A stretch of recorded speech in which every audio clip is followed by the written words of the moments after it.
You're hot.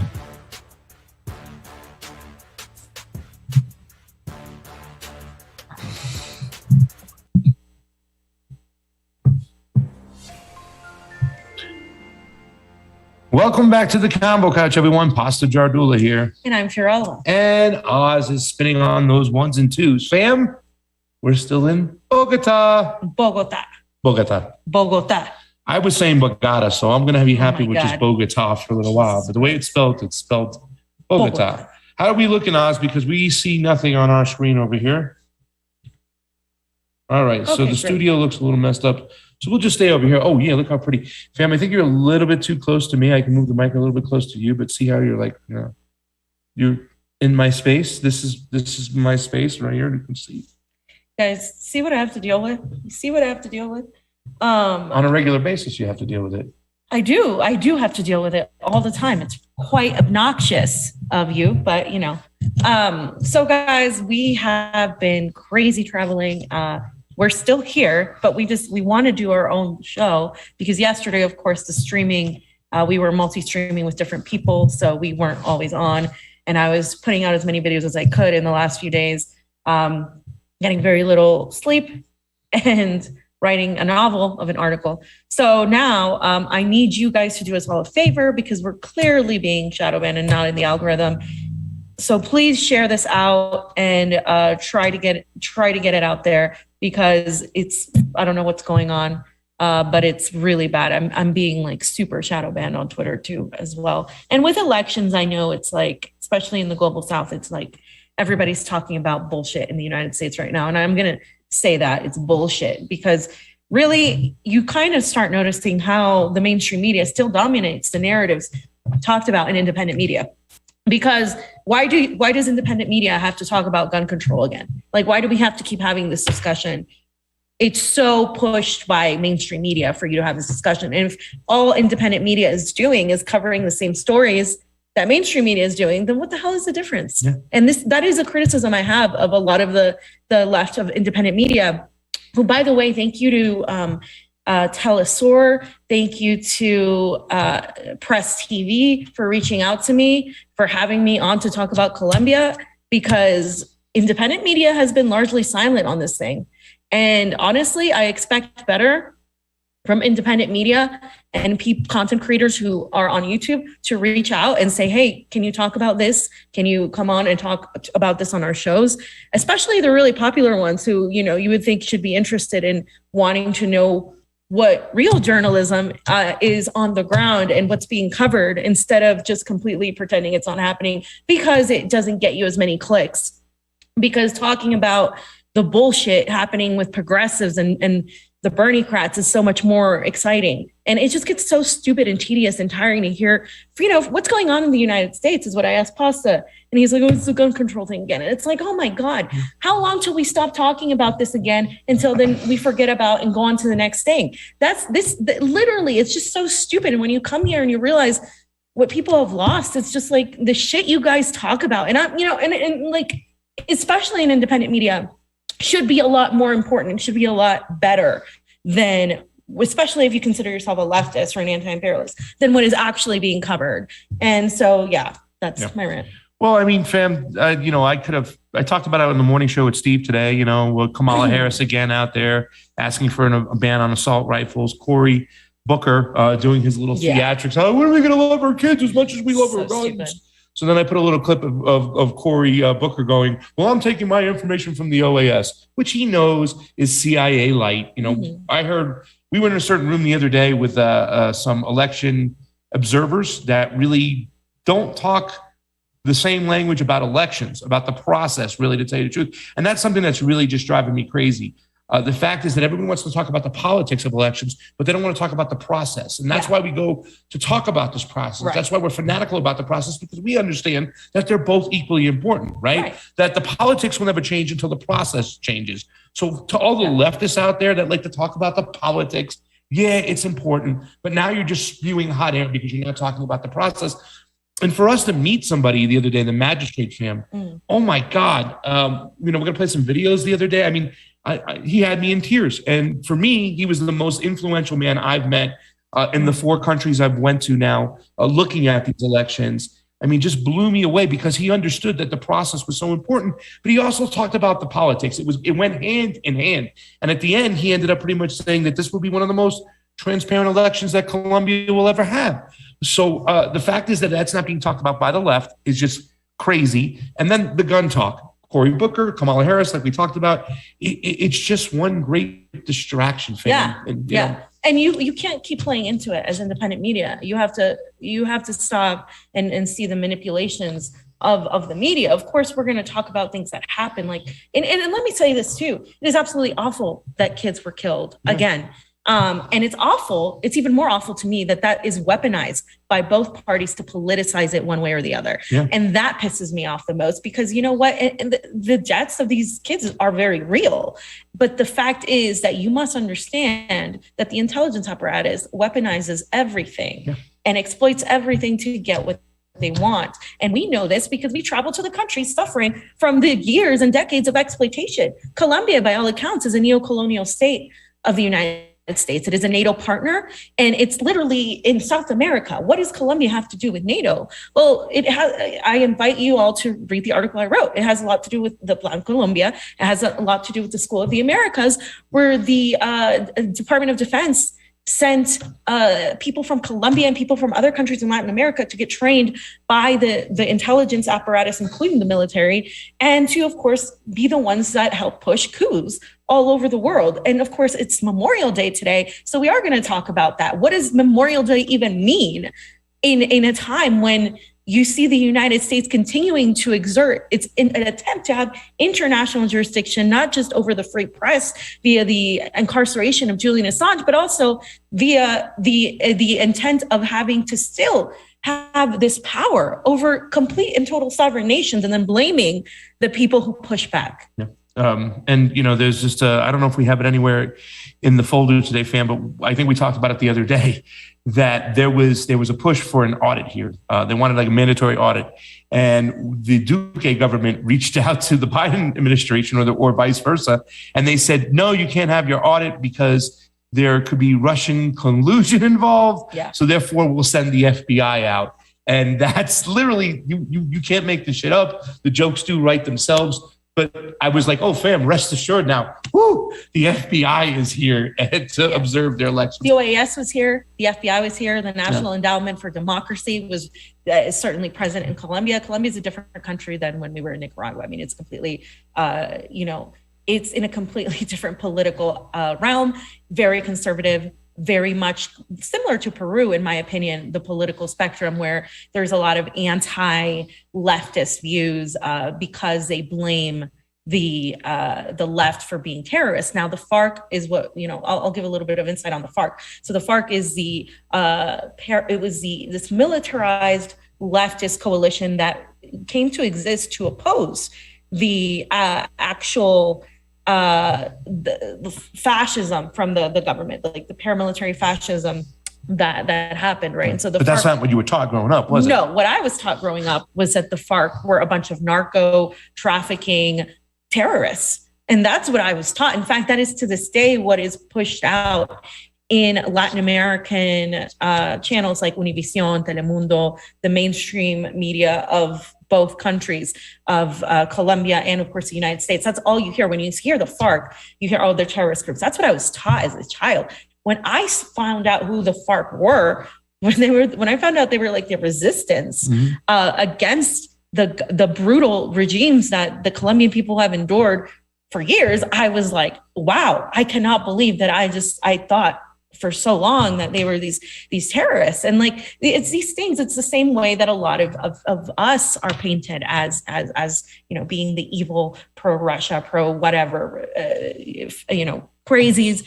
It's the same way they paint the people who supported Bashar al-Assad, the people who support the national liberation of Russia and like the homogenous culture. It's the same way they vilified Gaddafi, the same way they vilify Castro, and they continue to vilify, of course, Daniel Ortega and Nicolas Maduro, because at the end of the day, there is this certain fight going on, and even though I don't think it's as much about communism as this globalism that the West is attempting to promote versus now an attempt to fight back against it. It's definitely still there and permeates this idea that any sort of coalition by the working class is just not allowed. Just to keep in mind, there's also we don't have anything in the folder about it, but we can just talk briefly about it. We've been mentioning it. Our good friend Terry Matson was not allowed access into the country. Mm-hmm. There were many other people. It was 3 or 4 after that. And this is something that is known by almost everybody in the country. We got in the cab, they're talking about, I hear them, the broken Spanish that I know. And I'm like, fam, they're talking about elections and somebody getting denied. She's like, yeah, they're talking about people getting sent back.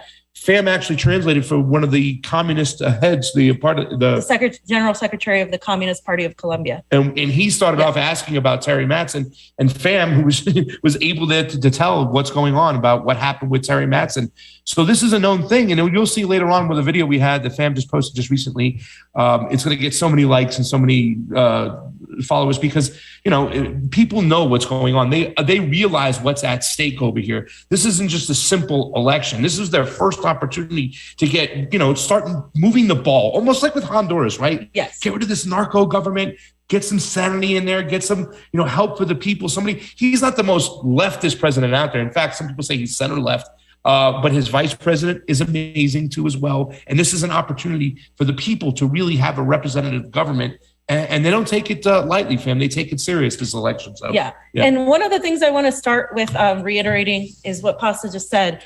The fact that they tried to paint Gustavo Petro as this crazy commie, as this Marxist, as this terrorist, the same way that they painted Pedro Castillo as this radical, when he really wasn't. Francia Marquez is actually his vice president. She is the more, I would say, anti-imperialist. And she initially, just so people know, did not want to be a part of his campaign because she didn't see him as radical enough. And there was this unity happening in Colombia. And it's completely different than the United States because we're talking about a country very similar to Honduras, where they were ruled by paramilitary fascists. And this has been going on in Colombia for decades and decades and decades, which is why you guys saw the protests happening last year and in the past recent years. So there was a pact called el Plan Pacto de Paz, which was a peace pact made with FARC, which is the revolutionary left of the country, and that was made with the liberals and the people who just wanted an end to the bloodshed, because people were literally being murdered in the streets. Kids, college students were being shot in the eye, in the face, just like we saw Shireen get shot because they were imitating the police of this country and the military of this country were imitating Israeli intelligence. And they were shooting them in the face and the eyes. And that's been happening. And that got like no coverage. I remember we had an activist on from Colombia to talk about what was going on and how people were getting killed. And it was mostly young people rebelling against the government. And so for Colombia, this isn't a left or right issue. This isn't an issue against communism versus capitalism. This is a simple issue of them trying to have any sort of semblance of a republic because they consider themselves a republic, and democracy, to be able to like have fair elections and to vote for somebody without getting death threats. And that is a completely different situation than when we're in the United States and we're like, oh, we need to save democracy from the fascism of Donald Trump. We don't even have fair elections. Colombian elections are far better than our elections. And Colombia is a state ruled by paramilitaries right now. It's a country ruled by paramilitaries and with narco trafficking government. And it still has better elections than we have. More transparent and more fair. And very efficient, very, once again, we always talk about this, accessibility has to be a tie to efficiency. You got to be able to get in and out because people have lives and they have things going on. And especially in America where there is no holiday, it's on a Tuesday. And that's by design because they want to have little turnout and they want to make sure they hold on to their power. Just a couple things to kind of point out too as well. We talked about the OAS. We know the OAS. We call them CAA Light. They are here in this country right now. They had no problem getting in. And somebody, Jilly Love, mentioned that Guatemala threw out the USAID. So there's a lot of movement going on in Latin America. Our good friend Seamus, we just met him on this delegation. We bonded with the guy really quick. he's a trot, but you know what? We'll talk to anybody, right? He wrote an article and it was titled, "Will the Biden administration accept a left-wing government in Colombia?" Because this is NATO, right? And they don't care about the paramilitaries going around killing people, whatnot. As long as they make their cheese, as long as they make their money, to get to sell their weapons, arm this country to the T, they don't care what the people do. It's like Ukraine over here in the Latin America. And some people kind of compare Colombia to almost like Israel some ways when it comes to the weapons deals that they have going on with the United States. So this election was something really special. I'm glad we got here. Fam, she's a genius. So we didn't have to deal with what Terry did. We've said it before, instead of coming right into Bogotá, where they were waiting for people. They were waiting. We went to Cartagena, hung out for a couple, 2 days, and then snuck in the government and snuck into Bogotá. It was really a genius plan. We went right on through. I was nervous that we would get stopped, but we are here. We were able to experience this whole thing. And right now, as we speak, there's a scrutiny process taking place with judges looking at ballots and looking at E14s, which are the sheets that have the tabulations. So a lot going on. Even if it was a fair election, fam, even if it was unfair, the numbers kind of dictate the fact that he wouldn't have got over the numbers he needed to get over. So why don't we go right into the results right off the bat? We'll go to slide number 6.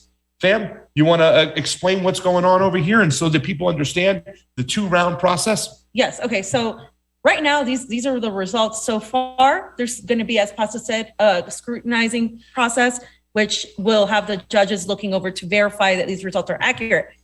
Last time in March, during the congressional elections, the left recovered over 500,000 votes because they found out that some of their votes weren't being counted and transmitted properly. So there's a possibility that the results will change slightly. The results, however, are unlikely to change that much to the point of not having a second round.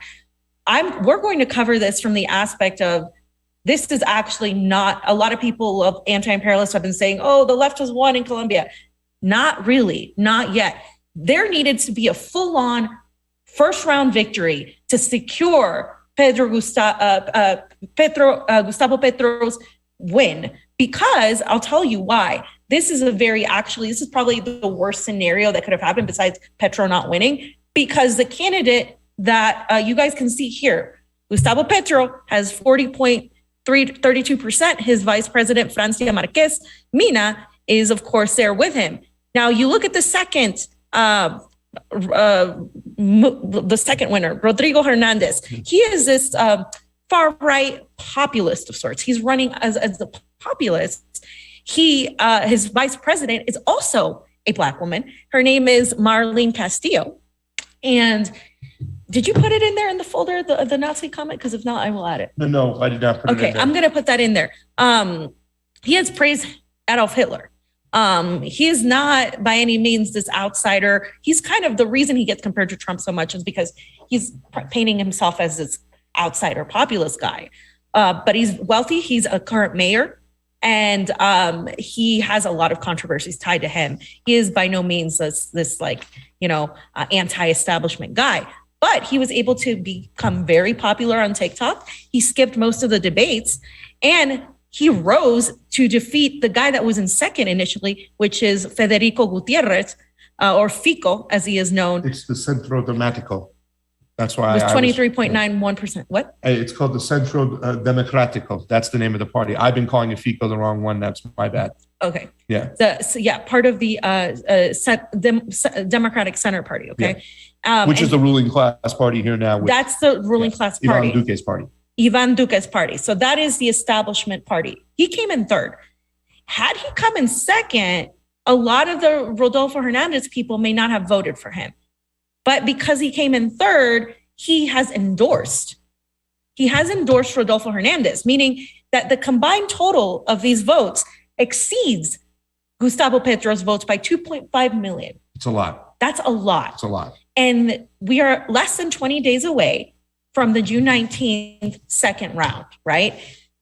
To me, this indicates, and he has made an alliance, Fico has made an alliance with Rodolfo Hernandez, and they're coming together to defeat, because this is supposedly the center government, an equivalent to the Democratic Party.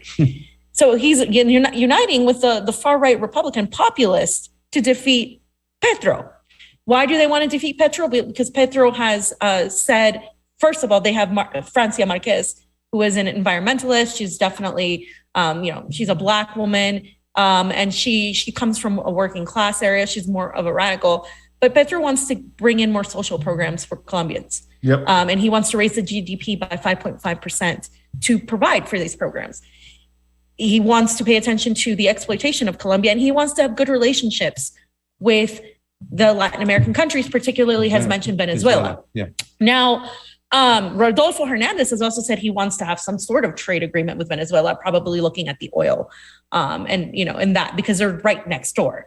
And so that's the one thing positive about Rodolfo Hernandez that I have to say, because Federico Gutierrez, the establishment, will continue recognizing Juan Guaido as the president of Venezuela. They do refuse to talk to Nicolas Maduro, and they have been accusing Petro of receiving money from the Maduro government and also being influenced by the Kremlin, because somehow Russia has a lot to do with Colombia's elections. Yeah. So that's what's going on so far.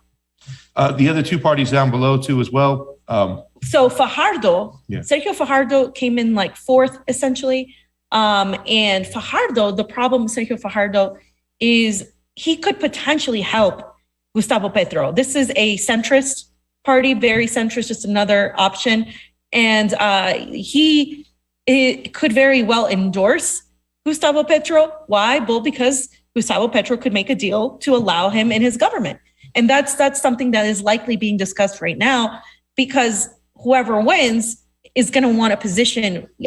Some of these candidates are going to want a position in the government. They want to be favorable. They want to be looked at favorably. So that's pretty much a lot of is writing. But even with these votes, he only had almost 1 million votes, not even 1 million votes. So you still got to recover 1.5 million votes at that point. And that's, that's if all those votes even go there. They're probably not going to go there, and because some of them are saying, no, they don't want them. He's not left enough for them.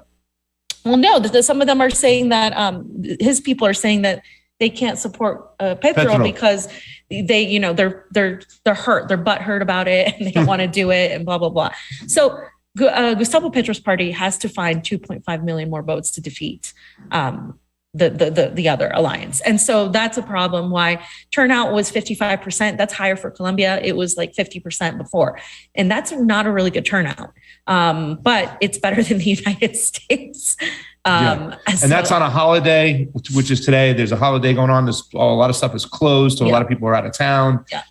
And a lot of people kind of skip the first round to wait to the second round to see what's what, because if they're not really sure on what's going on. But that's still decent turnout. But we've been talking about this. And this guy is definitely like the Donald Trump. He kind of labels himself as a populist. He's a little off the craziness. We saw a video of him giving a guy a smack. He's just all the way out there. Yeah. A council member.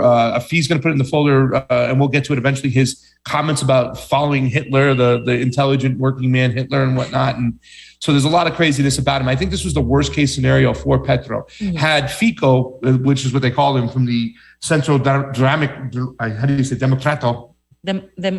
Centro Democrático. Thank you so much, party.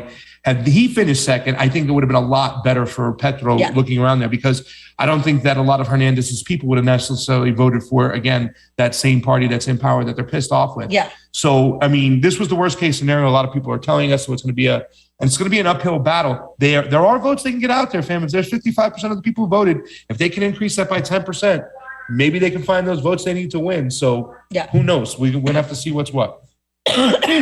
Wow. Excuse me. And also, a lot of people here are claiming, and I talked about this on Telesur yesterday, that the real candidate that was Uribista. Where does that come from, Uribista? Well, Álvaro Uribe was the previous president of Colombia who ushered in this era of just paramilitary control, just ruthless type of fascist type authoritarian rule over Colombia.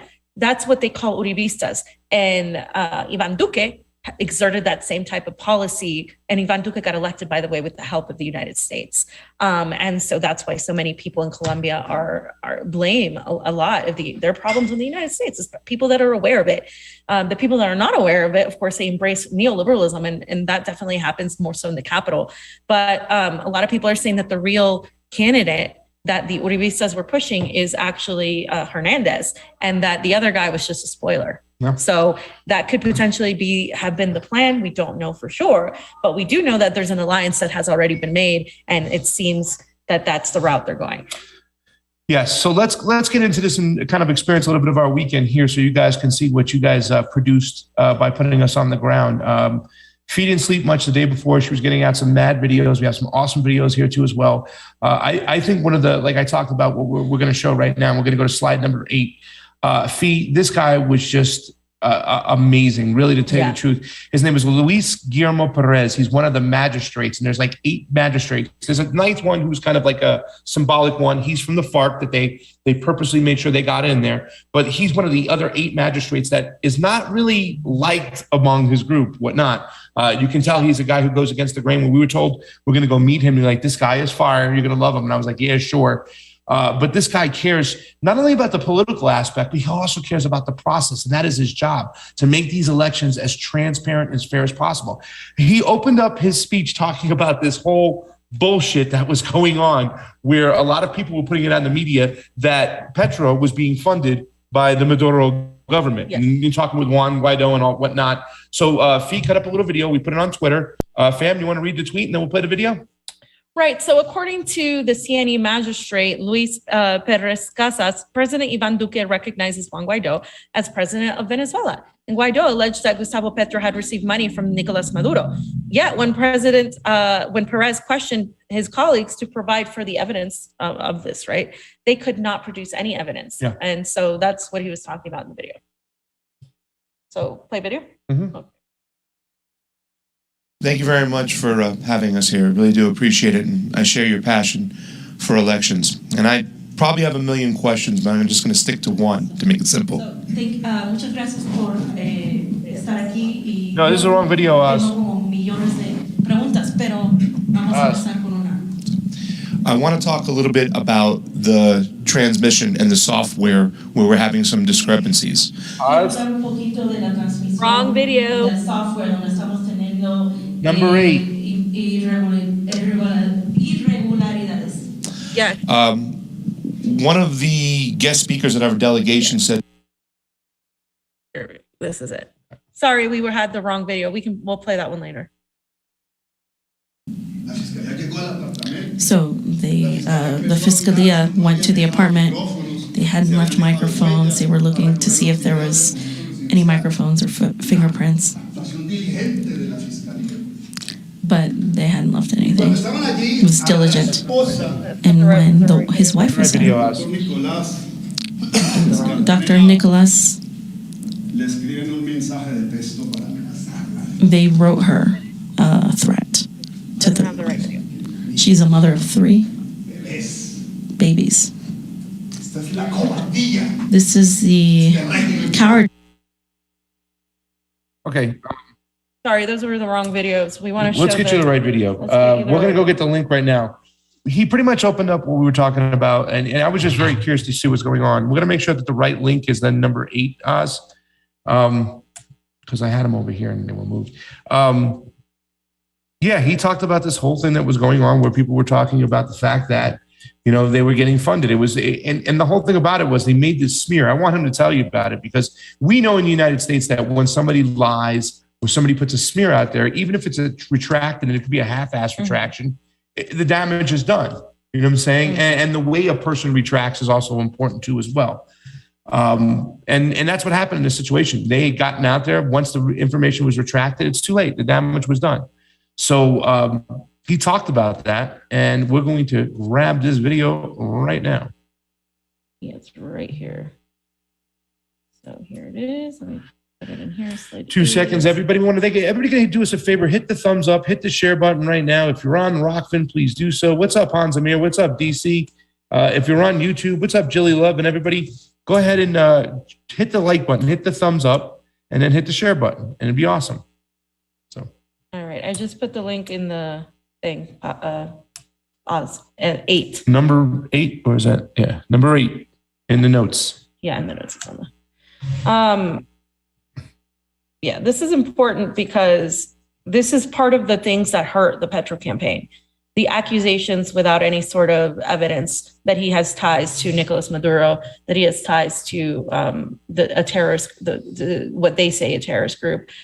He was part of a sort of guerrilla group when he was younger, but then he moved to the right as he got older. And, that happens in politics all the time. You get death threats. And one of the things that happens a lot in Colombian politics is the people that come into power may have good intentions, but in Colombia, if you don't play with the establishment, they literally kill your family and they kill you, and they threaten. They so many people have been assassinated. So that it's not a joke when they say this. A right winger in the global South is different than a right winger in the United States.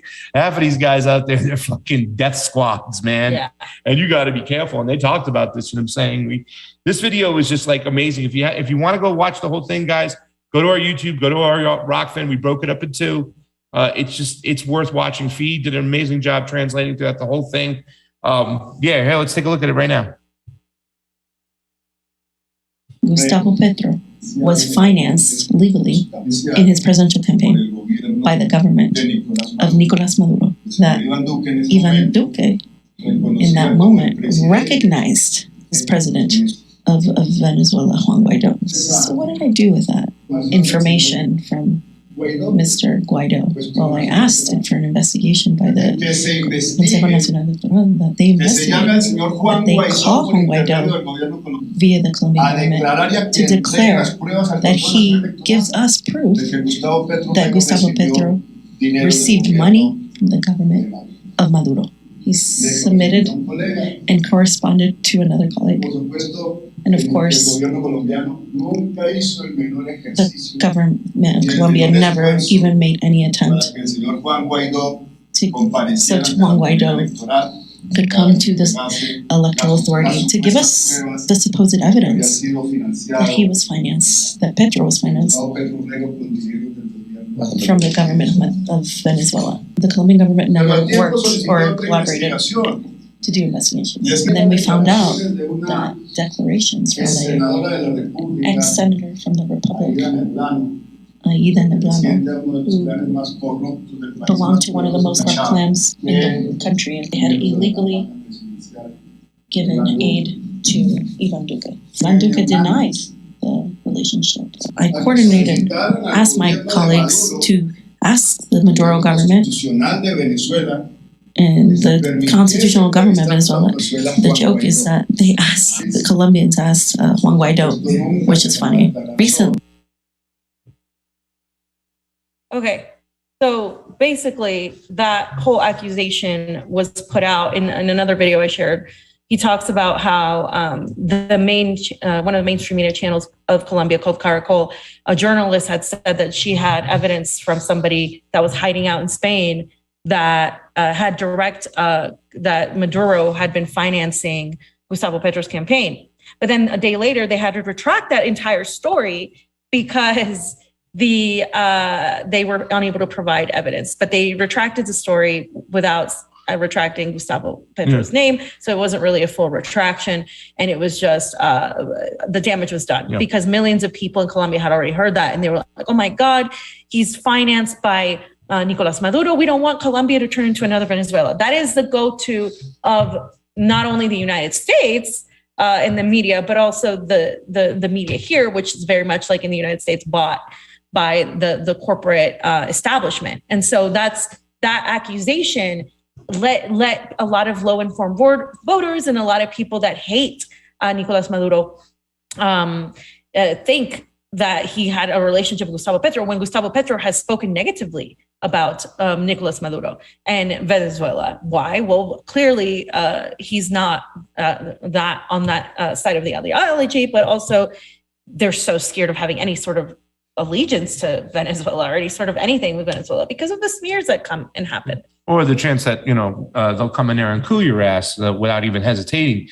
And a lot of people should realize that too, that when they did attempt to assassinate Nicolas Maduro, I believe there was a lot of links to Colombia helping out with their NATO ally, because they're a NATO ally and they're right there. So it's once it gets out, the information, once the lie gets out there, it's hard to retract it. And they knew that. They knew what they were doing. They knew they were putting out a lie. They had to retract everything, but it was a shitty retraction. So the damage was done. Let's get into the second part of this really quickly. I want to talk a little bit about the question I had at the end, because we talked a little bit more about the process. Now, as he's giving this explanation about not only what happened with the government-wise when it comes to the mainstream media, and there was a person who asked, like, what could we do to get the mainstream media to act more fairly? Because you put on TV here in Colombia, you see Colombian CNN, right? Yeah. It's there. It's like the same type of neoliberal establishment media working hand in hand with the United States government and their NATO allies. That's what you get. And he was like saying, well, it's kind of hard to answer that question, but independent media is the way to go. You got to push independent media. And I thought it was great the way Mr. Perez actually shared one of these videos that we put up. It was pretty amazing. But towards the end, I got to ask him a little bit more about the process, because we had heard one of the problems last time when it came to the election back in March is that there was a problem from the transmission. You have the mesas, which are the tables where people turn their votes into in their voting box, and you have 6 jurors, and they'll count those votes, whatnot, and then they'll send them off with the transmission. Well, there was like almost 500,000 votes that were missed in the transmission process. So I asked him a little bit of detail about what's the software we're working with. And his answer was amazing, because we'll just play it for you right now, but this guy knows elections. He knows what's going on. And he was equal politics, equal process. This is how we fix things. Let's get it done. So let's play it. Let's do it. Yep. Thank you very much for having us here. I really do appreciate it. And I share your passion for elections. And I probably have a million questions, but I'm just going to stick to one to make it simple. Muchas gracias por estar aquí, y yo tengo como millones de preguntas, pero vamos a empezar con una. I want to talk a little bit about the transmission and the software where we're having some discrepancies.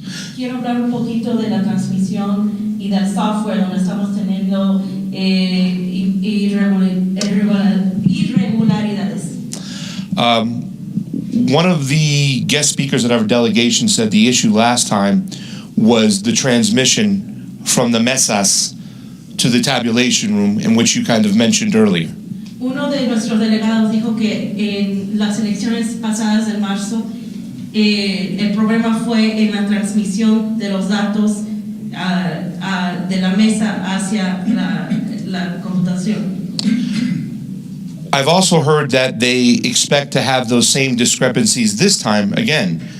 He escuchado que también tienen, tal vez ocurran esas irregularidades esta vez. My question is this. Mi pregunta es esta. What company runs the software that does that transmission? ¿Qué compañía está a cargo del software que corre esa transmisión? And is there a number percentage-wise in which where the mesas don't match with the transmission would trigger an automatic audit or recount to make sure that the numbers are straight? Y si hay un número o porcentaje que si no coinciden los resultados con la mesa, con lo que ha sido transmitido, es que en el proceso del escrutinio enforce que haya un audit, right? Audit. Como un proceso editorial que chequeen el proceso, que puedan revisar que hay, si hay un porcentaje que diga, ok, este porcentaje está muy alto, entonces vamos a tener que hacer un auditorio de todo lo que ha pasado. Bueno, mire, rápidamente, el software de transmisión de los datos, the software of the data transmission was contracted via this business called Indra. It's a Spanish business. The software which we consolidate all the results at a national and international level, was given to the National Electoral Council to consolidate these results and announce the winner of the election. That narrative of fraud from the Spanish company Indra has been put out there a lot. I've focused and been talking with an engineer that I've contracted for the space. At the very least, that the software from the Indra that are already frozen since last Thursday are not manipulated. They could try it, but it would cost very much. I don't think a multinational company that has hundreds of thousands of business all over the world would risk to lose in these circumstances their entire credibility. Because on top of the pre-count, we also have the process of scrutiny. So that's why I've asked every single party so that they registrate their witnesses.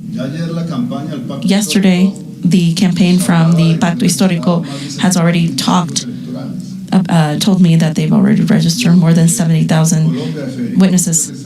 The Federico Gutierrez has registered more than 50,000. They could register more, 20,000 more.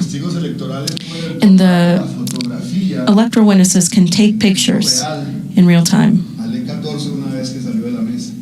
As soon as this comes out of the tables, and they're going to publish them. And to dare to do a fraud in these circumstances, I just don't believe it. But that's why I tell you that these elections will be the most transparent in the history of this country. Believe me that it's going to be the most transparent. It's going to be that.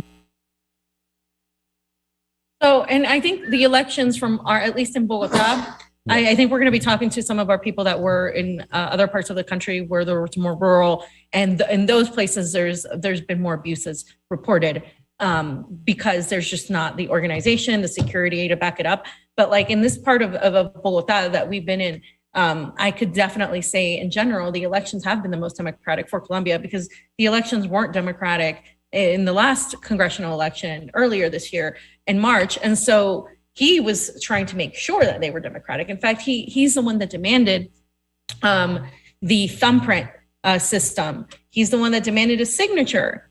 He's the one that demanded more security, and he was told that he was trying to suppress the vote. Very similar to how, like, when we are saying we would demand more assurances in the United States, more, ID forms, more, less of the no ballot drop-off boxes, no vote by mail, or very limited vote by mail. We are told we're suppressing the vote. Well, no, we want to secure the vote because we don't have a secure system in the United States. And he was pushing the same thing. And this guy is not a right winger. This guy is anything but a right winger. But he was getting told that he was suppressing the vote by the rest of his colleagues because he wanted to install more secure systems. Because guess what he mentioned too before? He said, people who were dead voted, people who weren't even supposed to vote there voted before, and some of the votes in the congressional elections weren't even counted. They weren't transmitted. The data wasn't transmitted. And they were basically trying to say, it was a human error. And he was like, really? Like, it's the same thing the Democratic Party says. It's just error, There's ignorance. Just these. No, it's not ignorance. It's intent. Yep. It's intent. And for him to just know that, what I was talking about, I was like, okay, let me give this guy a really, really hard question. The fact that he had hired a separate engineer himself to look at this software, and what he's doing is also he's kind of putting eyes. He's telling the parties to go and make sure, look at the software, question the software. It's a transmission. We need to question it, look at it. Can you imagine if there was like an election official from us going, we have proprietary software. We don't know shit. You know what I'm saying? That doesn't happen in America. This guy was on the point. And on the next page, next slide, slide 10, Oz, you can see today he put out a tweet, and it says, political campaigns will be able to audit the software of the electoral process using Resolution 1707 of the 2019 issued by the National Electoral Council to give them that right, saying that you have the right to look at that software. You ask for it, you demand it, you see it, you want to see everything that's going on. That's one thing I would have liked to have seen is the actual scanning of the C14s or the E14s, the tally sheets and stuff. But the whole scrutiny process, the judges are going to take it out. And it seems like a lot of the people are confident in the judges that it's something that happens between what happens when the judges get their hands on the ballots to scrutinize and when they leave the messes. That's where the fuckery or the fraud could take place. Yeah. But this guy was just amazing. And this is important too, because in the second round is where shenanigans happened. We saw it in Ecuador. We saw it in Bolivia. And I think that it's extremely dangerous to have a second round, especially because less observers tend to come in. And so they could easily manipulate this. And the fact that he is pushing for transparency via the knowledge of the software, the access to the software, and we can't get that in the United States, just shows you how bad our elections are. And when we really say that, you're talking about, you have all these progressives right now talking about the congressional elections, talking about who's going to run for president, that we need to get more squad members in there. It's so goddamn stupid. Because we don't have fair elections in this country at all. When the United States talks about brutal dictators like Vladimir Putin or Nicolas Maduro or Daniel Ortega, because they've been in power for so long, what does it matter? If our politics, our foreign policy, and our domestic policy really doesn't change for the better, no matter who's president, it actually has gotten worse. And it doesn't matter whether it's Joe Biden or Donald Trump. It still sucks. It's still the same type of foreign policy. And when I hear people act like it fucking matters, when it doesn't, and I'm telling you it doesn't, because we go all over the fucking world now looking at elections, and we look and we see this and we talk about these things that nobody wants to hear about, like these, even people, anti-imperialists don't want to hear about the logistics, right, of the elections and the software and all this bullshit. But that's why we know what we're talking about. So when people, who don't know what they're talking about, and we say, the elections in the United States were this way or that way, when we say that, we say it from a place of knowing what the hell we're talking about. We're not saying it because we wanted a different outcome. We're saying it because that is what it is. And we don't have fair elections. And more people are realizing this, especially at least through the coverage of other countries and how they run their elections. One day of voting, they started at 7:30, I think, or 8 o'clock. 8 o'clock, very short. I would extend the elections in Colombia at least by 2 hours more. But it is a Sunday, national holiday, that kind of thing. 1 day of voting. You must vote where you are registered at. You can't change that. Must have ID. Now you have to provide your fingerprint and your signature. Also, this is one thing I was critical about. If you're in line in Colombia and you got in line before 4 o'clock and you don't make it in and you don't vote, your vote doesn't count. You will not be allowed to vote. And that to me is really bad because it's that way where the election was also stolen in Ecuador as well a few years ago. And so that is not good, because if somebody's in line, they should be allowed to finish their vote. And that is something that was, of course, critical during the Bernie Sanders primaries, where we saw that a lot of people were turned away. Yeah.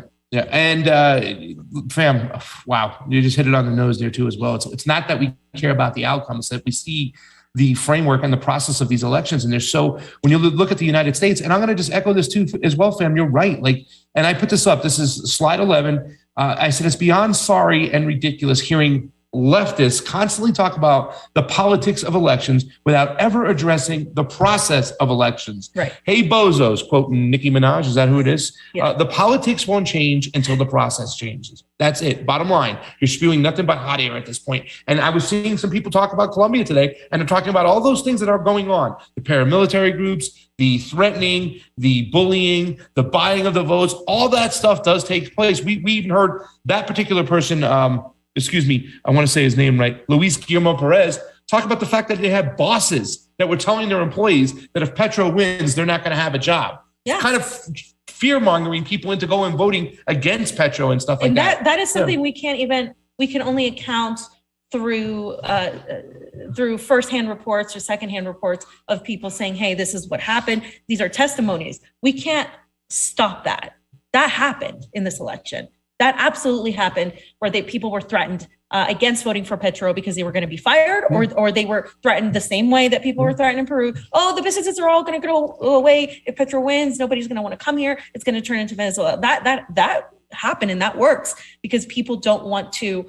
They're afraid. They don't know what to do. There's also the buying of votes, especially in the rural areas, the Caribbean areas, where they sell votes for $20 to $25 a vote, and people get paid to not vote for a candidate. That happens. We can't stop that. We can only talk about it. We can only divulge information and say, hey, don't allow yourself to be fear-mongered. Don't allow yourself to do this. And, a lot of people were threatened. In fact, and I think the next clip that we're going to show is when Guillermo is talking about how he's received threats, how everybody who has worked with him, because he is such an anti-establishment guy in the magistrate in this electoral council, the National Electoral Council of Colombia. He's like the only one of two, I think. And he gets all these threats, and everybody who is associated with him gets threats. And he tells them, hey, by the way, if you're not ready to deal with this, if you're not ready to confront the things you're going to be told and the insults you're going to receive and the threats, don't work for me, go, because this is going to get really bad. And he was talking in this clip that we're going to show about how, it's the bloodshed that Colombia has endured. I don't think the media has even cared, and independent media hasn't cared. It has barely been covered, but there were protesters, thousands and thousands taken to the streets in the last couple of years, and the blood that was shed, and the things these people saw, and how they go into people's houses and they ransack them, and they threaten their children, their families. And so a lot of people just give in because they don't want to hurt their families, and that's what these people are dealing with, and that's what he talks about in this clip. Yeah. And if you're so concerned with the mass shooting, when you talk about what happened in Texas and Buffalo and whatnot, you should be equally concerned that the United States, a NATO country, it has Colombia as one of their NATO representatives. They sell them more weapons than anybody in the global South, and those weapons are used by paramilitary groups, mafioso groups, to kill women and children on a regular basis, ladies and gentlemen. If you're that concerned about that, you have to be concerned about this. You can't have one without the other. And this is the part of the end of his speech which just moved me. It really, to tell you the truth, like I told Fam got a chance to meet the senator in Nicaragua when he went back, right? And it was just amazing. She had lost her arm from what she was dealing with and stuff like that. She was the president of the Supreme Electoral Council. Yes. I remember I met her too as well, but I didn't get to get an extensive interview that you got when you went back. But this person, he moved me like no other person moved me before. I got to go over and speak to him after, but just listen to him and just think for a second what a man like this has to deal with. He's just trying to get clean, transparent, fair elections, like he said at the end of that last clip. And this violence was caused in large part and almost majority by the United States is an arming of Colombia, absolutely, the neo-colonization of Colombia, and of course their support of this government, the Iván Duque government and the Uribista government from before. That is all. The United States has made Colombia like their narco de facto government, where all these crimes go on, and the DEA and the USAID are in large part to blame as well. Yeah. So the Fiscalia went to the apartment. They hadn't left microphones. They were looking to see if there was any microphones or fingerprints, but they hadn't left anything. It was diligent. And when his wife was there, Dr. Nicholas, they wrote her a threat to she's a mother of 3 babies. This is the cowardice of this regiment of this country. This is the cowardice. Go threaten women, threaten children. Cowards. Cowards. 1,000 times cowards. What else do I have to tell you? It won't happen. We won't take it. A lot, too much blood has been spilled of women, men, and children. Dignified men and women. So much blood has been spilled, and they haven't been able to stop the people of Colombia from moving to defend their human rights. They're not going to do it. They're not going to achieve it.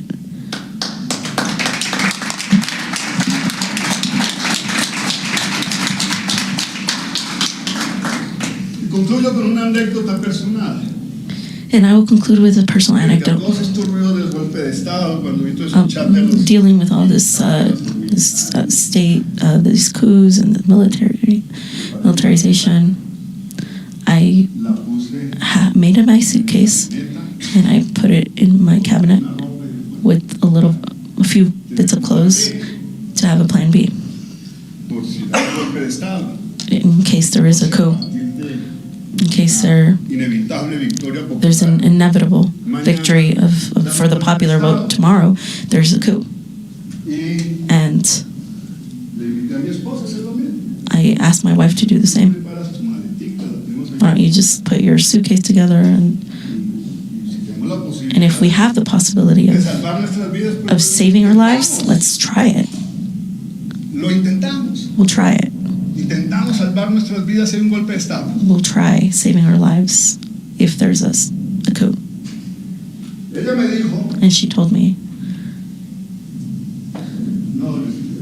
no.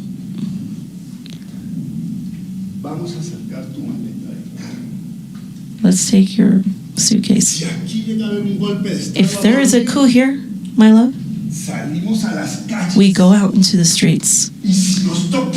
And if it's our turn to die defending our democracy, my love, then we will die in the streets defending our democracy.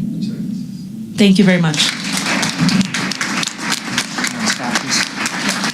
First of all, what a base partner to have, because that would be my response too. Like, I'd be like, I'd be like, trying to get your suitcase, we're going. You're like, no. If it's our turn, I mean, think about that. And he wasn't exaggerating. So because there was reports that there would be a coup if Petro won in the first round fully, right? If he got 50% plus the 1 votes and he would have won, everybody was prepared for the establishment to come in and because this is something you guys didn't hear, but it's up on our YouTube.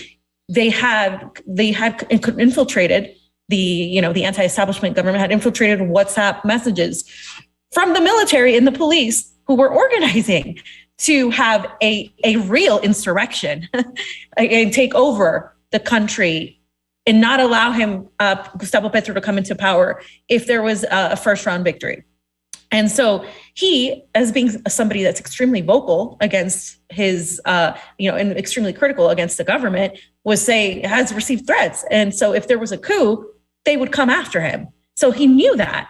And he was saying he was going to make his suitcase because, hey, maybe there's a chance if there is a coup, I gotta make the suitcase and we gotta get my family, my wife, my kids out. And his wife was like, no, if there's a coup and they try to take democracy away from us, we're gonna go out in the streets and we're gonna fucking die for our democracy. And that is the mentality of a lot of the people of Colombia that we met.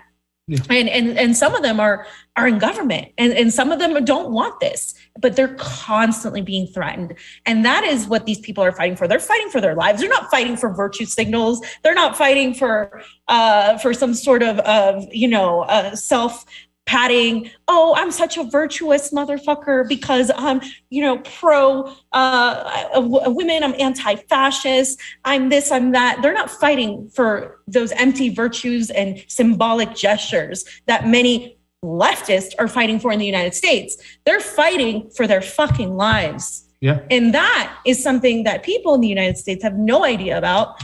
And by the way, when we criticize this government of the United States, we always say we criticize the government and not the people of the United States who are also victims of this. But there is an element of start caring about foreign fucking policy, because at that point, then you become a carrier. You become complacent in the crimes that the empire is committing with your tax dollars under your name. You can't just ignore it and just focus on domestic policy, because then you become an accomplice. Yeah. And that is a fact. And that is something that, our friend Terry, she says, no, the people of the United States are just as guilty because they're not talking about it. They're not doing anything about it.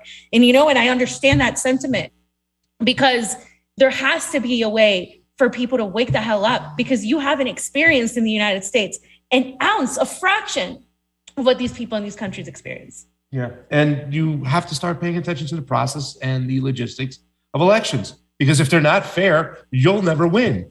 I don't know how I feel about the biometrics machine. However, I understand why they want it. They want some security because they know if they can't confirm a people's identity, and you must have identification, then you can get multiple votes from multiple people and you can steal an election. Yeah. It's so weird that in the United States, it's the opposite, where the progressives are pushing for less identification, thinking because they hear this line that, well, it's racist if you ask for ID. Well, every third world country that we've been to in the global South, you must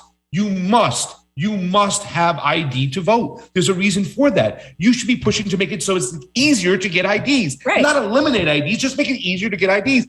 That's what we should be doing. And the fact that people don't understand what's going on with elections, and there's so much of their heads in the cloud, and they want to stand by this last election like this was the most secure one because the Department of Homeland Security told them that. I mean, guys, come on. We're never going to get out of this. And that's what this guy was all about, Mr. Guillermo. He was just amazing. He was about his job is to get transparency in elections. And when I had the chance to go up to him and talk to him off to the side, we just had a moment, and I put a picture up on Twitter, and it was just like amazing. I was starting to break up and cry. You saw the way he was crying. I mean, he's trying to get elections fair, and his life is on the line for it, for trying to bring transparency to the people of Colombia, because that's what's at stake. The people of Colombia, they get the right to choose their destination, their choice, their person. And that's what we need to be fighting for, not only in America, but everywhere else, because NATO has a strong grip on this country. They don't want Petro to win right now. And they sure as hell don't want a guy like this down the road coming into power who's going to be really fair to the people, because they'll lose everything. This guy was the bomb. I hope down the road he does win and does run for president or something, because he's amazing. And this is a serious issue. I've said this before, fam. If we get if we got our elections straight, 95% of the Congress won't even be there anymore. We'll have real representation, and be able to come together on issues that we don't necessarily agree on, but the issues that we do agree on, we'll be able to get done. That never happens. Why? Because the corporatists want complete control. Same with the military-industrial complex. But it also doesn't happen because the supposed left of our country that is supposed to be fighting for fair elections literally regurgitates the State Department talking points. They're useful idiots. And literally does exactly what the national security apparatus wants, demands more control, demands more surveillance, demands this ridiculous assertion that we need drop-off boxes and ballot harvesting and vote by mail, and then says that if you don't agree to that, you're anti, you're a right winger, you're racist, you want voter suppression. Your vote is being suppressed every single fucking day in the United States, and you don't even know it because they got you to believe that it's racist to want security and transparency in our elections. And it's not. And every other major country in the world does not operate the way we do our elections because of that, because there's no security in it. And they've led these people to believe that that's the only way is to have zero security, is to have fair elections, which is absolutely ridiculous. And this is why we got vilified and, of course, demonetized on YouTube, because we actually dare, say the right things. Yep. So the biometrics machine, I got a really quick thing there. You have to show your ID. If the biometrics don't work, you have to go over and sign the sheet and put your thumbprint there. But take a look at it. You know what I'm saying?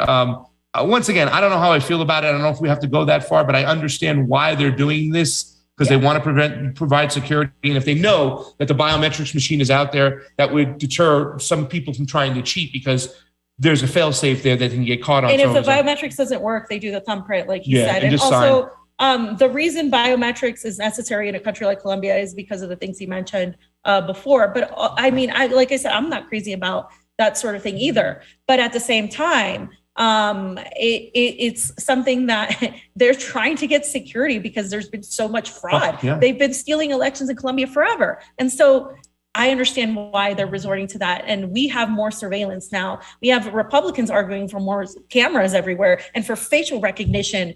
When this 1,000 Mules documentary talks about, that's not the solution.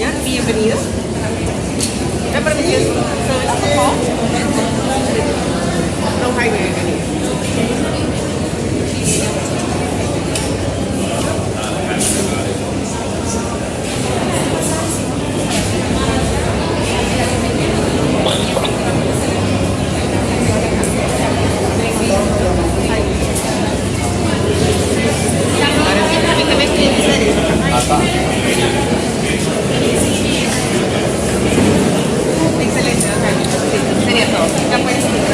Golazo! You're such a fail. Oh my God. He was excited, that man. He was happy. He was like, he smiled when he walked over. He was like the first person to walk by me. And, I said golazo just because I just wanted to show some energy and some happiness and excitement for these people who are going out there trying to take their own country, their future into their own hands. Yeah, and another thing about the biometric system, it's not about the software as much as who controls it. And so if you have a transparent system where you do use the biometrics, but it's in the hands of like everybody can see it and the public has complete access to it, it could potentially work in Venezuela, which is one of the countries that I think has the most fair elections. I haven't been to Venezuela yet, but based on what I've seen and done a research from Venezuela and based on what some of our closest friends who are election observers have said, it is supposed to be one of the best. So far, the best I've witnessed has been Nicaragua.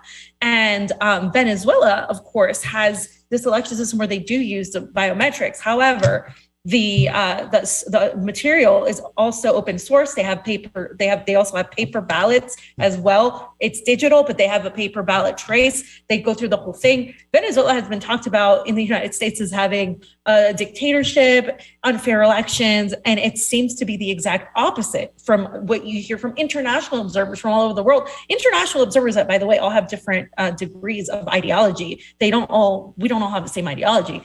That was clear coming here as well. So it's just it's just been loud and clear last night. But so anyway, so it's not like we're all like a bunch of crazy, commies. Like there's a bunch of people in all various degrees of ideologies that go observe these elections. And so to say that Venezuela has some of the most fair elections, and I mean, God, we call them dictators and we don't have fair elections. It's just insane to me. I don't understand why people aren't so pissed off. We don't have fair elections. I'm going into a third world country that's ruled by paramilitaries and they have better elections than we do. Oz, this is a video for this next one down there. If you can grab the link there in the video, it says right down below, please play video. So what happens is you hit the biometrics machine when you get in.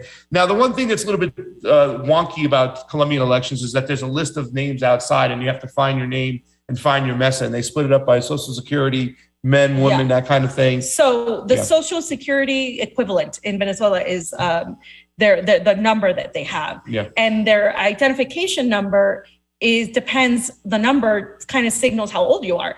And depending on where you are, if you're like in the 80s, numerically, you're like in the 40 to 50-year-old range. If you're the lower numbers, then you're in the younger ranges, like the 10s, you're in the 20s, a 20-year-old range.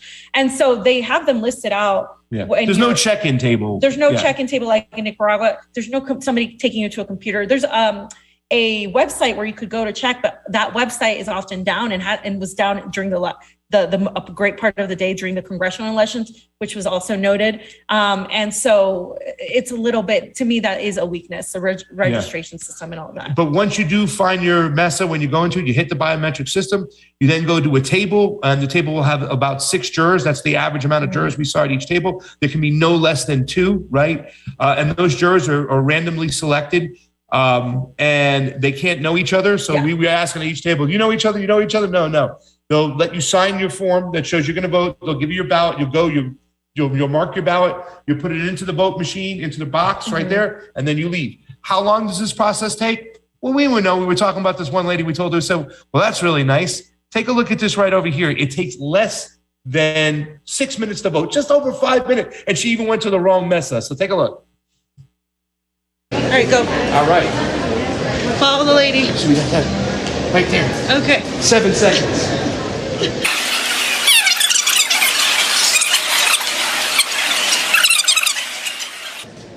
It's taking about 41 seconds right now. Yeah. Now let me right zoom in on her. Going over to the biometrics. Get closer. Right now we're close to a minute. Oh, look at the doggy. Here, you want to switch? Doggy. All right. What's it's okay. It's okay. All right. Okay, so we'll see. With the wrong all right, mesa. wrong mesa. So that happens. Now she's going over the final stuff. 43 seconds right now. She had her ID and her biometric finger. Boom, matches up. If it doesn't, they go to the table and they just put their Fit down. 2 minutes, 22 seconds so far.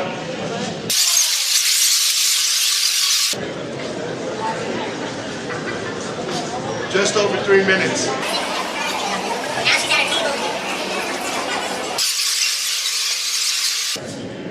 4 minutes now. She's about to sign her name. The signature that our friend fought for. Yes, Guillermo, el magistrado, the magistrate from the CNE. He's a magistrate number uno, Michael.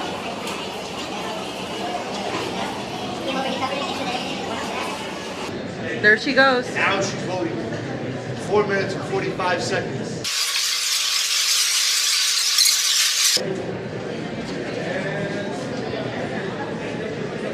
Done.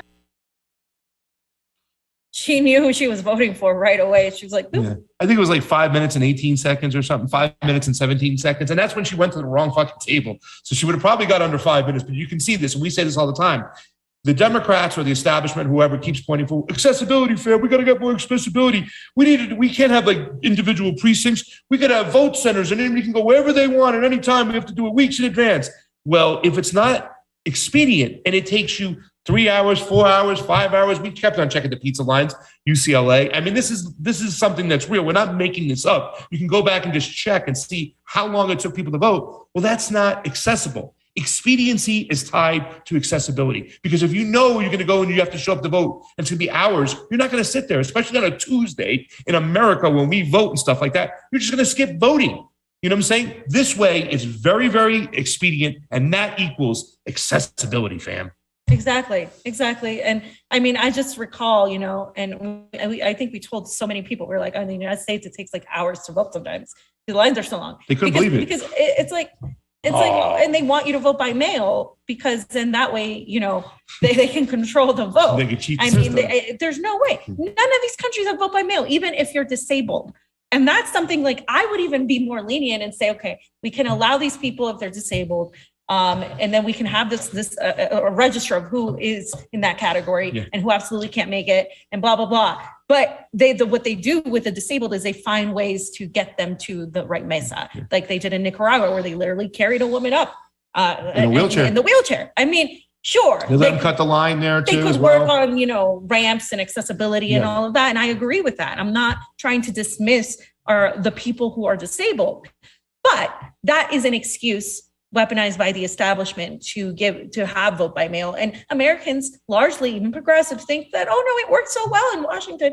It works. No, it doesn't. How do you know? How do you know? Yeah. There is no way to try. It works so well. Yeah. You don't know that. You don't know where it's going. You're going to tell me Bernie Sanders lost King County in Washington? Are you kidding me? No, I don't buy it for a second. Yeah. And the drop boxes, they're all fucked up. The only way you have a fair election if you make it expedient, where a person goes to their designated polling station. Right. Okay, so you can track that, and you have to show up with ID, and the system has to be clean, fast, and efficient, and there has to be public counting. Those are the ways you have an election. Remember what Mr. Perez said? He goes, people could take pictures of those things. When Fee was taking pictures, I'm like, well, that's right. We could take pictures of. We were told the we numbers. weren't allowed to in the beginning. Yes. And then they pushed for it, and there was a change.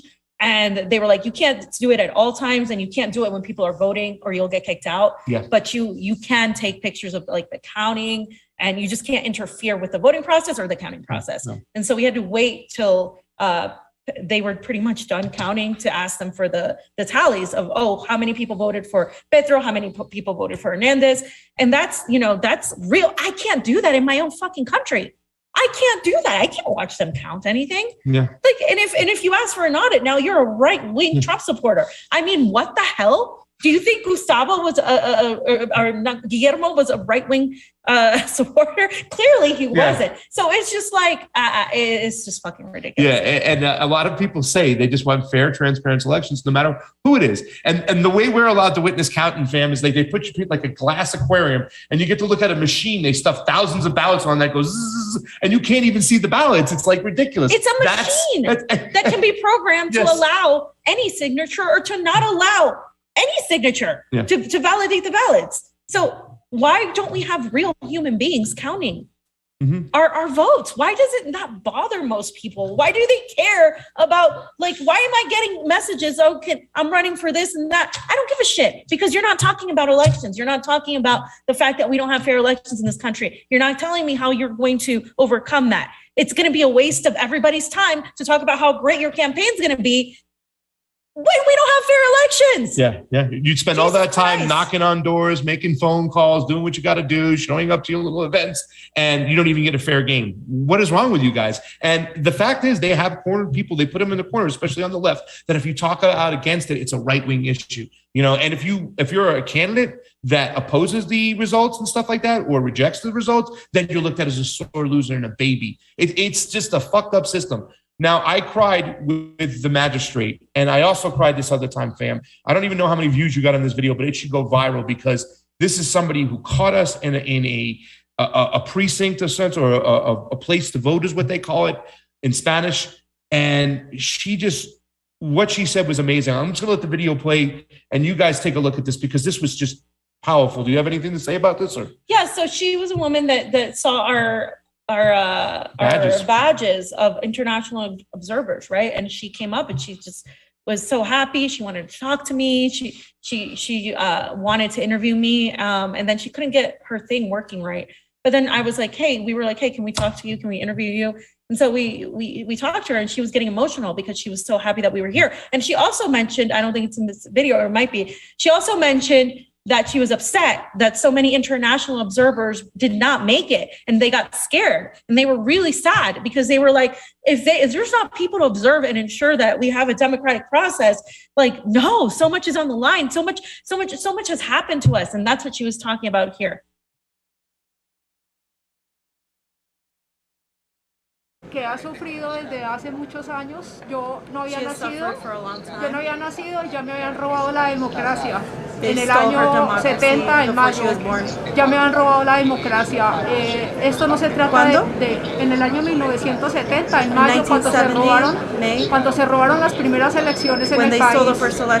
Lo que tenemos que recordar que esta guerra que está viviendo el país, porque en los campos hace 15 días se tomaron los paramilitares 11 departamentos del país, y la fuerza pública nunca llegó. No llegaron las 4 fuerzas públicas, que es la naval, la aérea, la fuerza, el ejército y la policía. No llegaron a estos lugares. Dejaron a la sociedad civil en manos de paramilitares. El ejército colombiano nunca hizo presencia. Entonces, hubo muchas muertes en esos lugares. Por eso hoy estamos ejerciendo nuestra democracia. Una democracia para que sea justicia para todos. Los 4 poderes del poder están tomados, como es la fiscalía, la procuraduría,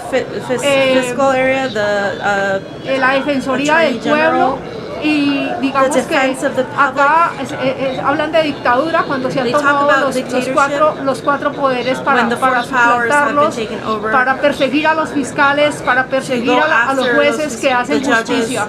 Por todo eso tiene que haber un cambio en nuestro país. Gracias a ustedes por estar acá. Gracias por ser los observadores. Los estábamos esperando con ansia. Nuestro corazón nos dolió cuando vimos que no los iban a dejar ingresar al país. Gracias. La democracia es para todos. Nuestros impuestos los pagamos todos los ciudadanos de a pie. No es ni derecha ni izquierda. Somos una democracia que tenemos que levantarla después de 200 años. La guerra en el país se da precisamente por el despojo de tierras. Gracias. Thank you.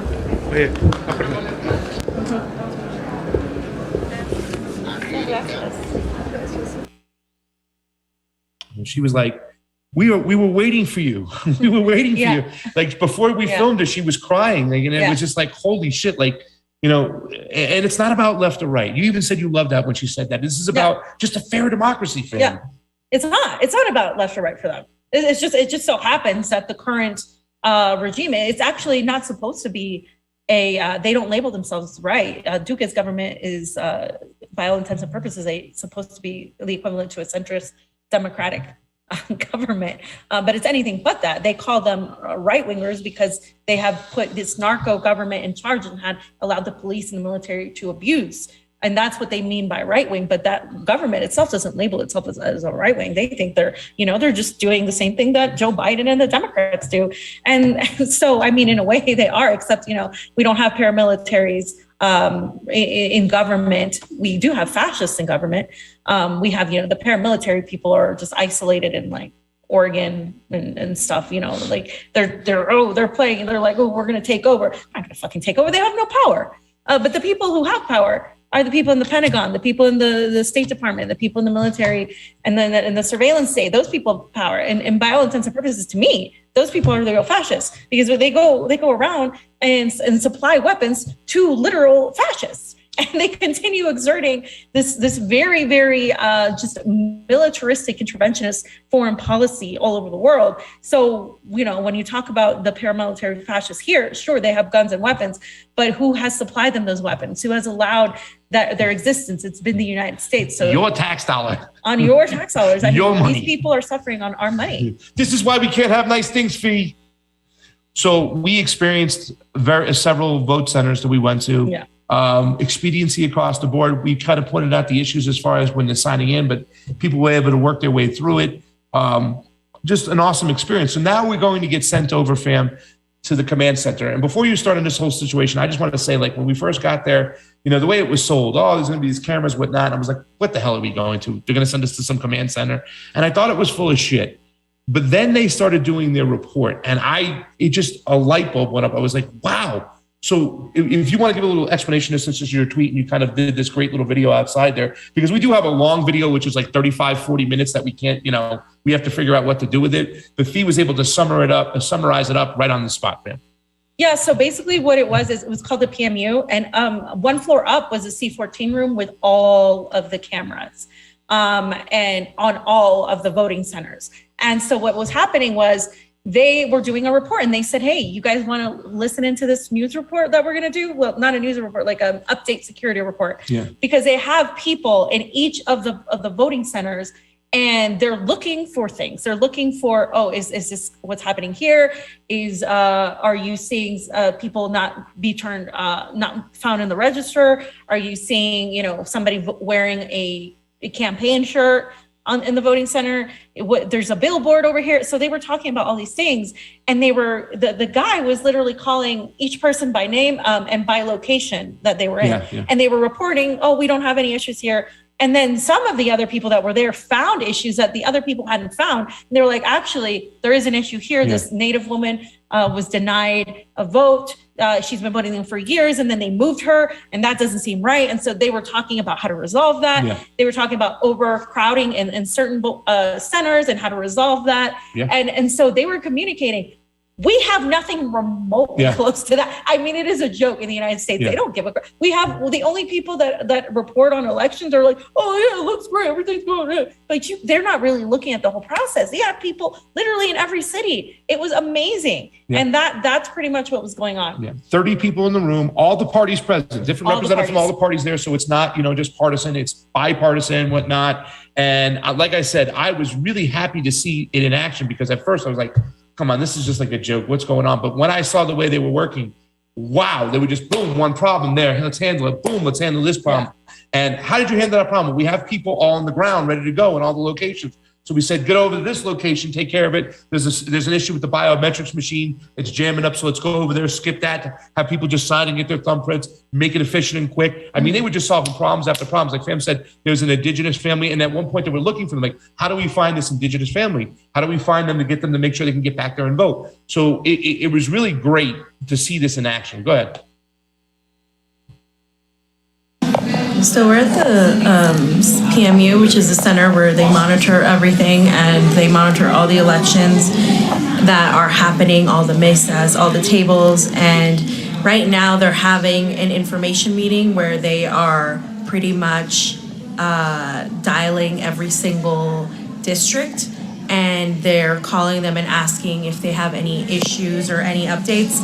And that is what's happening right now. I wanted to let you guys know what that is, and it's extremely important because they're like the second line of defense. The first line of defense is obviously the witnesses and the international observers like us that monitor any sort of issues that there may be, one of the issues was people wearing campaign shirts too close, or a billboard being too close to a voting center. There was also another issue of people voting not being put in the register, or their location changing. And so they were monitoring that and they were trying to fix that. So that's where we're at right now. We just got back from the largest polling center in all of Bogotá. We saw a very emotional woman who was very happy we were there, because she said Colombians have suffered for a really long time, and everything has been going so far so good. We have very little complaints. The only thing I would say is the coming in and the registration aspect. The website has been down a lot, so they have the celulas, which is how they find their mesa by their, what is the equivalent to a social security number, but that is divided by age and a number. So if you go to a certain center, they're going to be people who are your age voting with you. So it's really interesting. It would help to have more people and more computers to be able to locate your table. Other than that, the process, we timed somebody, it took them 5 minutes to vote and we haven't really seen too long of a lines, although I know that by 2 o'clock is when people start really coming out, and it is getting busier, so. Bam, here's how they handle a problem in the United States. When you have, okay, here's a provisional ballot. It's pink. Vote with this. Now, it might not count. Hey, we might not even get a chance to get to it because we'll have so many provisional ballots, but at least we'll solve the problem. There you go. Yeah, I mean, it's such bullshit. Compared to what they were doing? This is a third world country. Wow. They can manage to give IDs to everybody. They can manage to get people to cooperate and have fair and transparent elections in spite of everything they've endured. Americans should be ashamed of themselves, ashamed that they're not demanding fair and transparent elections, that they're making it political about saying you're a right winger if you demand it. So that's, you know, yeah. And then of course what happened was as we were also at the closing, once the polls were closed, which was at 4 o'clock. That was the next process. So we went through the whole, this is the voting process. We've seen it all day. It was efficient everywhere. We went to the PMU. We saw what they're doing. So now the next step is closing at 4 o'clock. Now you had mentioned too as well, that's something that Fee didn't like. The fact is that if you're in line and you don't get in before 4 o'clock, you're shut out. And that's something that I think a lot of Colombians should raise their voices about. Like, enough is enough. If you're in line by 4 o'clock, you should get a chance to vote. Even though it is a national holiday, and they'll probably say we had all day to vote, you weren't working, whatnot. They should still be able to do that. People have lives. But now we get to experience this whole process that makes me cry as well. This is the third time I cried, fam, for the day, because we have, and as you know, I was watching the show, the thing I got hung up in the very beginning when it came to elections that I couldn't believe was proprietary software. Like that whole saying, and I know it's not Stalin, so they kind of put it on Stalin, but it was somebody else. The power doesn't lie with those who cast the vote. The power lies with those who count the votes. Well, proprietary software machines count 99% of our ballots in America, that we can't see what's going on. So when we get to experience something like this, fam, it's just so touching. Like, why can't we have this? This is the definition of transparency, public counting. Public counting, that's exactly what happened. You were able to see them publicly count the ballots. They didn't announce them super, super loud like in Honduras or I think Nicaragua. But they did allow us to be there. Yeah, we did go to a university, so there wasn't a lot of public witnesses. There was a couple witnesses that were there that were registered witnesses, a few public witnesses, and that was public witness. That one public witness was this old guy going, "Petro's going to win. Petro's going to win." I'm like, I hope so. I'm like, I can't say nothing. Good luck, sir, and stuff like that. So we didn't get as many cheers. Probably if we went to another place, we'd have probably heard more cheers. But they always like take it easy with the cheering. But at least they do the whole process right in front of you. I mean, my camera was like 2 feet away from the table, ladies and gentlemen, 2 feet away from the table. So, yeah. Let's play it.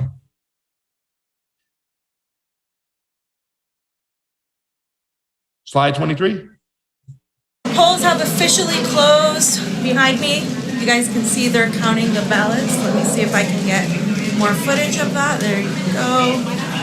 And this is the last polling location we're in. And it's the last one before, obviously, it just closed and nobody else is allowed in. They've actually closed the doors, as you can see over there.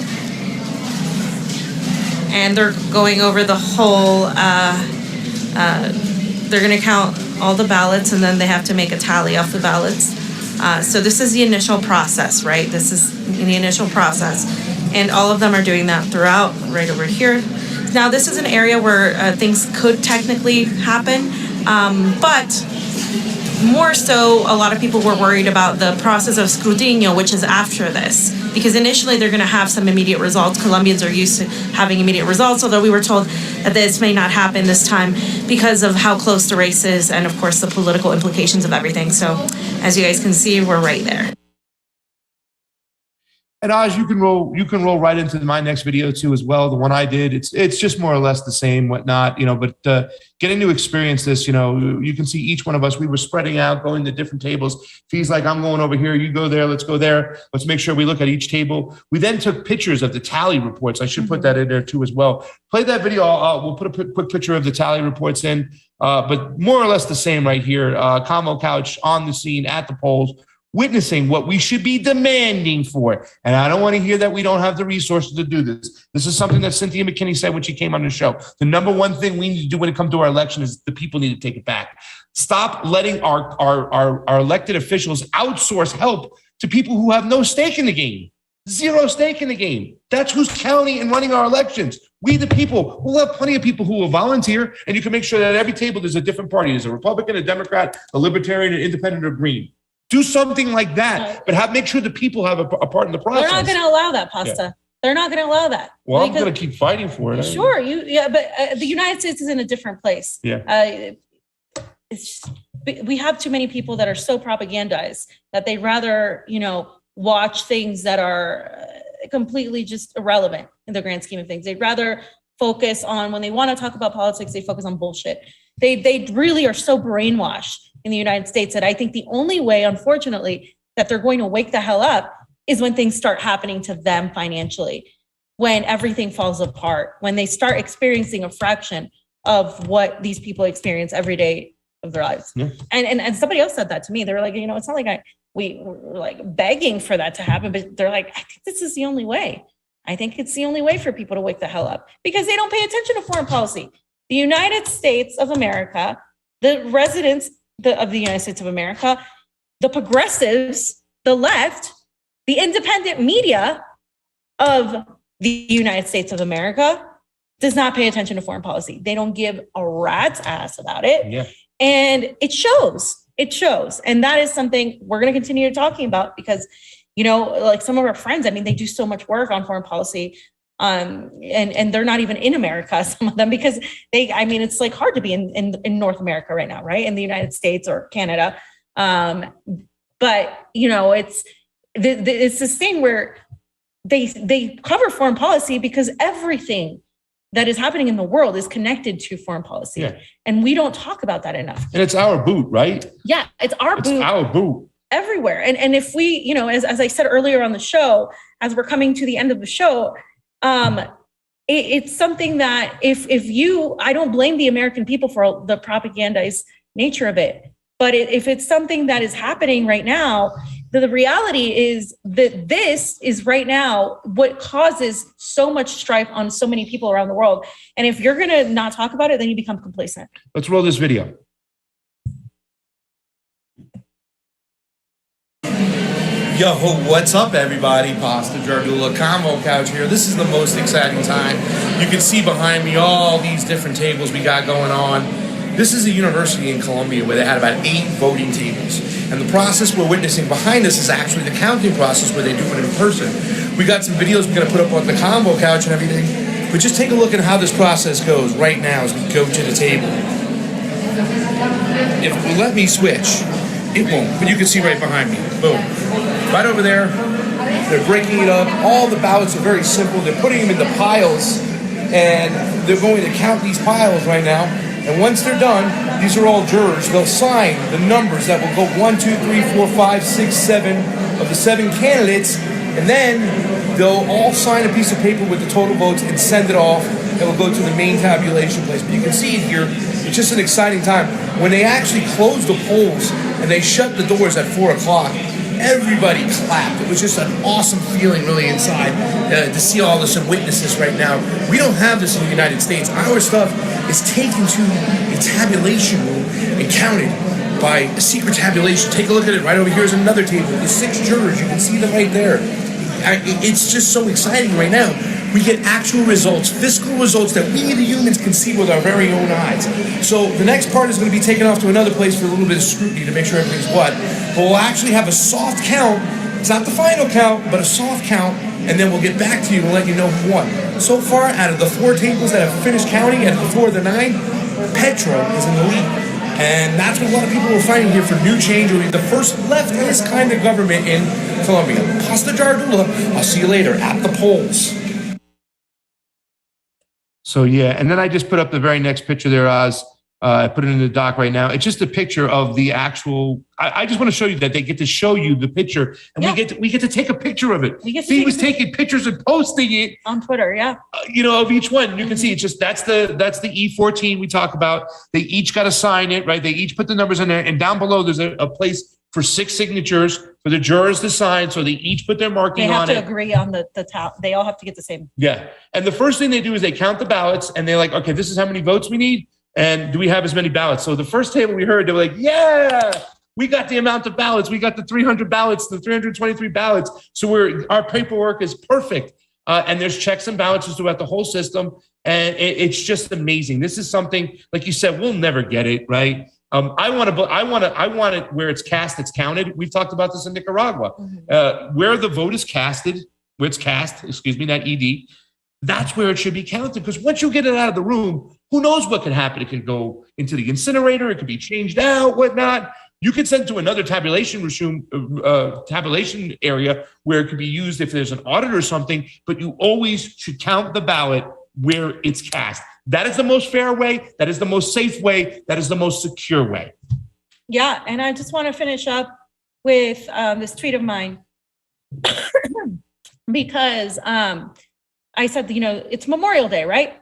And I don't know what many of you are celebrating, but I cannot celebrate Memorial Day when from the onset, right now in this very moment, the United States is continuing to fund paramilitary fascists in Ukraine, continuing to blame Russia and vilify the people of Russia. I mean, one of our friends posted that they're destroying Dostoevsky. And I mean, that's literature. They're destroying, they're going after Russians, like the equivalent way, in the racist way, that people went after Jews during the Second World War. And a lot of people died in that war. A lot of American lives were lost in that war. Yeah. And that was a war, that defeated Nazism, right? And that was good. Russians lost so many more people. Yeah. And right now we're in a climate where this is happening, and we're rehabilitating these fascists all over the world, not just in Ukraine. And we're rehabilitating this era of a death call. And that's what's going on right now. How can I celebrate war? Yeah. How can I celebrate the empire's wars and have a Memorial Day that people lost their lives to fight against Nazism when it's now being rehabilitated and disguised as democracy? Yeah. The Cold War never ended. It only transformed. And that is something I said in a recent interview with Press TV. And right now, very little has changed. We've just pretty much labeled people differently. And so I wanted to say that, the tweet that I just literally was talking about that I didn't get to it's read. On number 28 right there. I think he had it up earlier, but I said, the more I travel to the global south, the more anti-imperialist and anti-capitalist and anti-Western I become, because the reason why 99% of these countries that we travel to are in poverty, in spite of having so many rich natural resources. It's because of the empire's exploitation. It's because of the West. It's not just on the United States, but it's on the European Union. It's on NATO countries. And they fight on in spite of it. I mean, they continue fighting. We saw the people in Honduras and how happy they were to get Xiomara in there. And, Xiomara's, the government may not have been Ortega's government, but they were happy to get rid of the narco government that was there. And the same way Colombians are fighting for their lives, fighting to stop dying in the streets. Like, you know, it's just like, that's the Memorial Day I have. And when people put out their tweets of, oh, all the lives we've lost and we fought for freedom, the United States is increasingly decreasing freedom on its people. Yeah. It's increasingly decreasing freedom on the rest of the world, but also on us. We are constantly living under greater surveillance. We don't have a fair election system. We're persecuting journalists. Yeah. We're literally have Joe Biden as one of the worst presidents, I think, in our history, if not the worst, starting all these conflicts, giving money to fascists, fighting all these regional conflicts, while the American people are facing 41-year high inflation, while our economy is in dire straits, while we're paying so much money for gas, while there's food shortages, while you have generations in debt, kids who can't even buy homes, we're not even having children. We can't even do anything because the economy is so bad. And yet, of course, you want to celebrate Memorial Day? Yeah. I'm sorry, I'm not celebrating. In closing, I know we're going to play this last part as well. This was the ballot sheet. It was in color, the other one too as well, but this is the actual ballot sheet. Now we know it's come down to two different parties right now. And Rodolfo Hernandez has made some really crazy comments in the past, including this praising of Hitler. I do want to say this much. It's awful that he did that, right?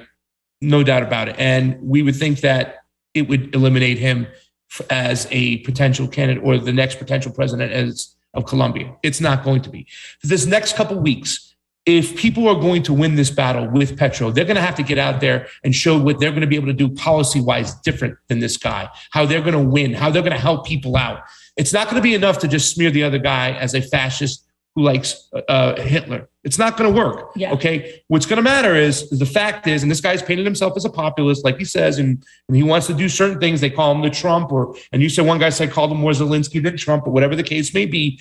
The people who want to get Petro over the top, they're going to have to go out there, and I hope the campaign really focuses on this. There'll be debates and whatnot. What are you going to do that other guy's not going to do? What are you going to do policy-wise that's going to help Colombians, everyday Colombians out there, get out of poverty? What are you going to do to help Colombians to get food on the table? That's what's got to be done. This battle isn't over. It looks like this was the worst scenario for this guy to finish second. I think a lot of people would have rather had Fico finish second. Mm-hmm. That's his name, Federico. They call him Fico from that other party. Had he won second place, and it was a runoff between him and Petro, a lot of people from Hernandez that voted for Hernandez were not going to vote for Fico. They would have probably, some of them said, all right, let's just roll the dice with Petro. But the fact it was Hernandez, all the people who voted for Fico are going to shift over because they hate Petro that much. So it's got to be a smart campaign for the next 2.5 weeks. They got to get out there, and what are we going to do for the people of Colombia? That's what they have to do to win this here. It still could be done, fam. I know a lot of people were depressed. They were upset. They were drinking screwdrivers because they felt they got screwed. But this game is not over. Less than 55% of the people voted. Let's get out there. Let's win this thing. Raise the voting turnout. Yes. Francia Marquez is extremely popular. I believe the campaign should rely on her. Yeah. She is a person of a working class. There's a lot of people of Colombia who look like her. You know, there's a huge Afro population in Colombia that has suffered and has been exploited. And so I think they need to look at her and not be afraid of her because it's always like, oh, she seems too much. No, go towards her. She is the key, I think, in this. And so we're going to play the video, Oz, of the Hitler comment. Yeah.